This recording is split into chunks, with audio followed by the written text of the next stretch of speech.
Kahit nga magpupo mga mare ko, ay nandyan pa din si Ellie Koy. Ay, wait, titit nga, yung sardinas nga yung ulam mo, pero ang iyong inumin ay kinabog na kinabog. Magtitimpla nga ako ng paborito kong cafe macchiato ng Luxley. Alam, bugs, ito nga, nadali na nga ni Ali. Ay, nakakaasar lang dahil kabagal-bagal nitong kite. Ay, Diyos ko, nabali na ang paa. Ay, Diyos ko, inatakot pa ako't baka nga ako kainin, patay. Yung isa din talaga to sa masarap talaga. Nakaka-refresh nga itong inumin nga na ito. Hindi ko na nga ngayon alam kung meron bang inumin si Luxley na hindi masarap. Hello mga mare, wala nagtatanong pero maaga nga pala kaming nagising ni Ellie Vroom Vroom ngayon. Ito nga at inilabas ko na nga siya dito sa aming backyard. Magwiwi siya at pupo at talagang napakaganda nga ng weather nga ngayon. Kaya naisipan ko na nga lang na maging productive na dito nga sa aming backyard nga for today's video. Bet ko nga maglinis-linis nga ngayon at syempre magtatanim nga ako.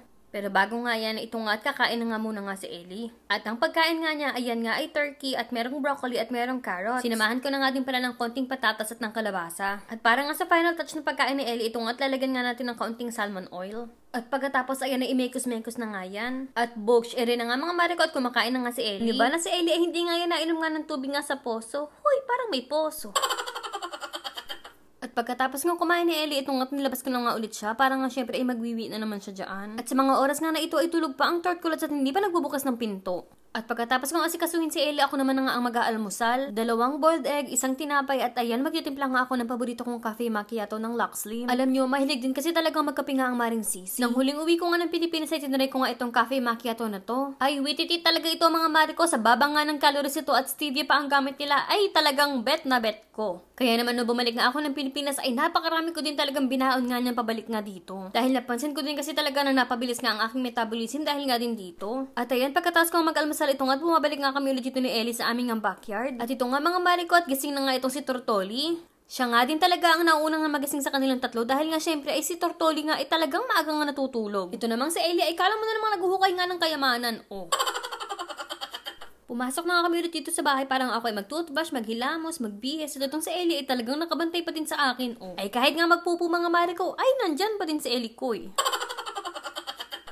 At ito nga, at nakagayak na nga din ako at kinuha ko na nga harness ni Ellie at ito't masayang-masaya nga siya at alam niya talaga nalalabas na naman siya.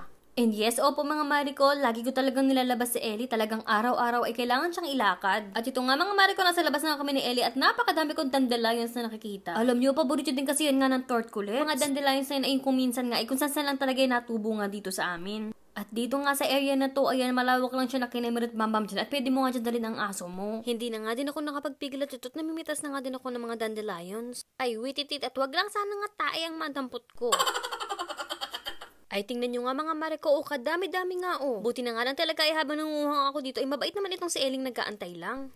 At ito nga pala mga mare ko, nakauwi na nga pala kami sa bahay nga ni Ellie at nandito na nga kami ulit sa backyard. Napakaaga pa nga at alam kong wala pa nga sa kondisyon ang tortkulets kaya nga sabi ko ay maglilinis nga na lang muna nga ako dito. Gusto ko nga sana magpatubo nga ulit dito ng damo pero ewan ko ba. Kalalakas din kasi talagang kumain nga ng mga tortkulets. Pagkatapos ko nga maglinis sa kabilang gilid, ito naman ako at maglilinis nga ng mga pinggan nga ng tortkulets at ng kanilang mga inuminan. Ay, apo Diyos ko, ay may chismoso sa gilid, Pati nga din pala yung mga maliliit kong lamesa dito ay naisipan ko na nga ding linisan. At sa ngayon nga mga mare ko, ito na nga ang progress natin ngayon sa aming ng backyard. Ay wititit nga talaga at naging maali-aliwalas na nga siya ngayon. At ako nga din pala ay nakaramdam na nga ng gutom kaya nga sabi ko ikakain nga muna ako dito ng mga very light lang. Pero mas excited pa nga ata si Ellie kala mo siya ang kakain. Kakain nga lang pala ako ng tinapay at ito nga pala man na napagkaliit-liit na Nutella. At parang nga din hindi maingit si Ellie ito at binigyan ko nga siya ng kanyang treats. At nung maubos nga ang kanyang treats ito, nanghihingi nga sa akin ng tinapay at nung hindi ko bigyan ay nagtampo. Pero bititit nga talaga itong si Ellie, parang nga daw ako'y makabawi, ayan, at kamutin ko nga daw siya. At pagkagaling-galing nga, ayan, at nag-iinerte, pagka nga ako'y nahihinto. Ay, talagang ang Ellie nga ay naging mabisyo na nga, At ere na nga mga mare ko, tuluyan na nga din nakatulog nga dito si Ellie. Ito nga din pala at naisipan ko na nga din pala lagyan nga ng pagkain. Ito nga bird feeder nga namin. Isa din kasi talaga sa mga paborito kong ganap nga dito ay yung pagka nga pumupunta yung mga ibon dyan at nanginginain. At ang aking cutie patuti nga na fountain dito ay ayan na nga, At ito nga pala mga mare ko, ready na nga ako magtanim nga. Sana nga talaga mga mare ko, imagalingan ko nga magtanim ngayon na talaga makapag-harvest nga ako. Dahil alam niyo naman ang tortkulets ay ginagawa nga mukbang ang mga tanim ko. Siyempre, ang una nga sa mga itatanim ko, ito nga ang 2 klase ng lettuce. Ay dahil nga lafang din yan ng tortkulets at nagmamahal na nga ang lettuce nga dito. Kahapon nga pala sa Walmart ay napabili na nga din pala ako ng plant label, sticky na at bambam nga na ito. Ay siyempre nga parang nga lalagyan ko nga ng label dahil palagi ko nakakalimutan kung ano ba yung tinanim ko. Parang nga kapag ka natubo na nga ang mga buto na ito, ay hindi naman ako maghula-hula. At sa label nga din pala mga mare ko, nilagyan ko na nga din pala ng date nga. Ay para naman hindi naman ako mag-antay sa wala kung hindi naman tutubo ang mga buto. At sa aking mini bodega nga mga mare ko, buti na nga lang, meron pa nga ako mga extra pot. Kaya ang mga ayan na nga ang gagamitin ko sa iba pang mga itatanim ko. At syempre mga mare ko, ayun nga, magtatanim nga din tayo ng cucumber. At ito na nga pala mga mare ko, na itanim ko na nga pala yung mga kailangan ko. May kamatis, may talong, may sitaw, at ayun, si Elipot. Napabili nga din pala ako ng seed starting station nga. Ay pagka-cute patuti naman kasi. Parang ang datingan nga niya ay aesthetic, gano'n? Yung aesthetic nga na stand ay sa gilid ko lang na din na nailagay dahil yung dalawang lamesa nga ay doon na nga nakapwesto. At sa akin nga din kalkulasyon ay para bang mas ayos na nga din ang ganito. Yung tanim ko nga din pala na blueberries, ayan nga, tumubo na nga siya ulit at ayan, namumulaklak na nga. At ready na naman niyang magbunga. Masyadong nga ata ako nalibang sa labas at nakalimutan ko nga na hindi pa pala ako nagkatanghalian. Pagbukas ko nga ng aming ref ay nakakita ako ng kanin. At parang nga ako madali ay magsasardinas na nga lang ako at gagalingan ko na nga lang ang aking inumin. Palainom na talaga ako ng Luxley mga mare ko, pero itong flavor na to ay bago ko nga lang itong matitikman. Ayan mga mare ko, ito nga yung taro. Ang gusto ko nga dati nga dito ay parang milk tea, ganon. Sobrang excited ko nga itry ito mga mare ko. Kaya ito nga, taglagay na nga ako ng gatas nga sa aking baso. Kapag ka nga ito ay talagang nagustuhan ko, ay wait tito, ay para bang araw-araw ko magaganito. Ay paano ba naman ay 140 calories nga lang ito? Ay edi ikumpara mo naman yan kung lalabas ka pa nga at bibili ka nga ng iyong milk tea. Ay apo, Diyos ko, ang sugar level ay sagad-sagad. At sa calories pa nga lang ay talagang panalong-panalo na nga itong Luxley na ito. Ay alam niyo mga mare ko, habang ginagawa ko nga ito, ay talagang excited na nga akong tikman. At ang milk tea nga hindi nga kompleto kung wala nga yung mga bilog-bilog kinemedot bambam na iyan. Buti na nga lang ay nakabili nga ako ng ganyan sa Asian store dito. Pagkatapos ay nga tinalagan ko na nga ng yelo. At bogs, eri na nga at ready na nga ang aking taro Luxley kinemedot bambam. Ay wait titit nga, yung sardinas nga yung ulam mo, pero ang iyong inumin ay kinabog na kinabog. Ay talagang mangantayo na nga mga mare ko. At mga oras nga na ito mga mare ko, alam nyo, isa lang ang masasabi ko. Lumabas ang mga mare kong uuwi ng Pilipinas. Hoy, pasalubong ay ganyan na lang. Ay apo, Diyos ko mga mare ko, ay talagang napakasarap. Ay talaga naman mga mare ko, talagang na-enjoy ko nga din ang aking tanghalian. At dahil busog na nga ako mga mare ko, ito naman, gawa naman natin ang pagkain nga ang tortculets. Dahil tatlong nga ang tortculets, ayan, tatlong bell pepper nga din ang nandyan. Tapos ay nalagan ko nga lang ng mga kinemerot bambam nga sa loob. Ay ang sabi nga ng ilang mga mare ko dyan ay cheese curls nga daw ito na iba-ibang kulay. At ayan na nga mga mare ko, naglabas na nga din pala ako ng cucumber. At syempre, pagkatapos nga mag-slice, ayan nga, hati-hating kapatid nga ang tatlo. May nakita nga din pala akong zucchini nga sa ref, kaya nga ito't kumuha na nga din ako ng isa. At syempre nga din ay hinati-hati na nga din ito ng maring sisi. At syempre din mga mare ko ay hating-hating kapatid din. At yung mga napitas ko nga kanina na dandelions, inilabas ko na nga. At huy, medyo nalungkot naman ng maring sisi. Ay dahil nga medyo napatagal nga ito dyan, ayan nga at medyo nakaganyan siya at para bang nalanta. Pero carry pa din yan mga mare ko dahil alam ko naman nakakainin pa din yan ng tortculets. May natira nga pala kaming lettuce dun nga sa kinain nga namin noong nakaraan. Kaya nga sabi ko, ibibigay ko na nga ito sa tortculets. Ayan, ilalagay ko na nga lang siya sa mga pinggan nga nila. At syempre, ito nga pellets nga nito ay kailangan nga yung mabasa para nga lumambot-lambot.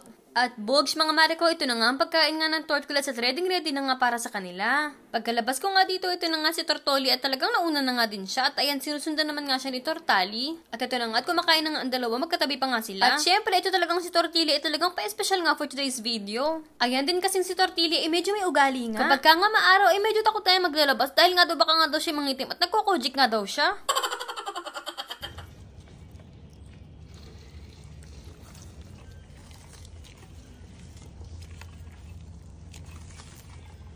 At ayan nga mga mare ko, talagang enjoy na enjoy nga ang dalawa dito sa labas, oh. At habang si Boss nga itong at naglilinis ka ng aming gilid bahay. Si Tortili naman mga mare ko itong at payapa pa din nga siyang nanginginain nga dito sa loob ng Payamansyon.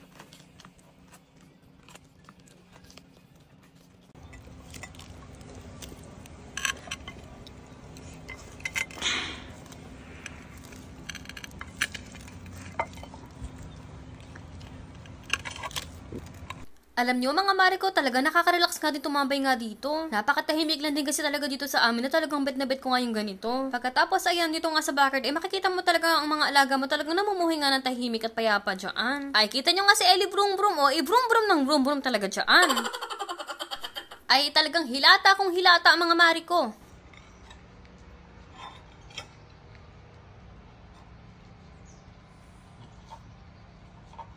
Wititit nga at nung mahuli nga ako ni Ellie na akong nagvi-video ay wala naman din. Ay talagang nag-vroom-vroom din talaga ulit. Oh. Kinatuwan ko na nga ditong kitty nga na ito na nabili ko at bugs ito nga. Oh, nadali na nga ni Ali. Ay nakakaasar lang dahil kabagal-bagal nitong kitty. Ay Diyos ko, nabali na ang paa. Ay Diyos ko, inatakot pa ako baka nga ako kainin. Patay.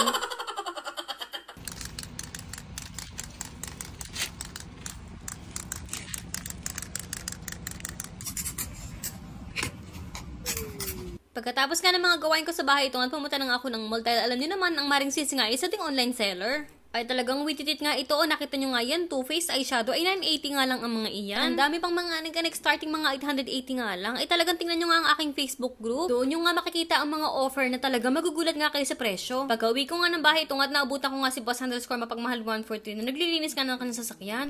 At habang busy pa nga si Boss ito, at inaya ko na nga si Ellie na lumabas na nga kami ulit. Parang mag-walking na ulit siya. At pagkatapos nga ng walking namin ni Ellie, ayun pa din nga si Boss, talagang busy pa din siya naglilinis. At ito, nagbabalik na nga kami ulit nga ni Ellie dito nga sa aming backyard. Ako nga muna nga ako ay mamamahinga nga dito kasama nga itong Lux Beauty Cucumber Dalandan. Alam nyo, isa din talaga to sa masarap talaga. Nakaka-refresh nga itong inumin nga na ito. Hindi ko na nga ngayon alam kung meron bang inumin si Lux Slim na hindi masarap. At yan lang for today's vlog mga Mare ko. Thank you for watching and see you guys on our next one!